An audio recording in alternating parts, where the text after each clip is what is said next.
During World War II, a group of incredibly brave female aviators, known as the Night Witches, left an indelible mark on history. This Soviet all-female aviation regiment was officially called the 588th Night Bomber Regiment. The name Night Witches was bestowed upon them by the Nazis, who were both terrified and confounded by these relentless nighttime bombers. The regiment was formed in October 1941 and was composed entirely of young women, many of whom were just in their 20s. These remarkable aviators flew outdated, open-cockpit biplanes, often referred to as sewing machines for their rattling engines and slow speed. The planes were originally intended for crop dusting and training purposes, not combat.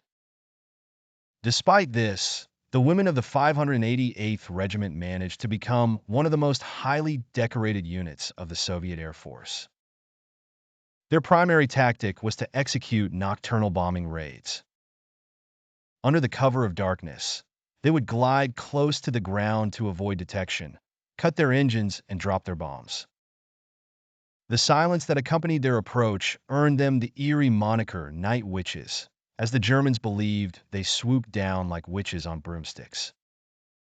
They were fearless, facing hostile weather conditions, anti-aircraft fire, and the constant threat of being discovered and shot down. Each night, they would sortie in packs, flying multiple missions, sometimes as many as 8 or more in a single night. They were not afforded the luxury of parachutes until later in the war. Initially, each mission was a gamble with death. What made their contributions even more astonishing was the limited resources at their disposal. They had no radar, no machine guns, and initially no radios. They navigated using old maps and flashlights.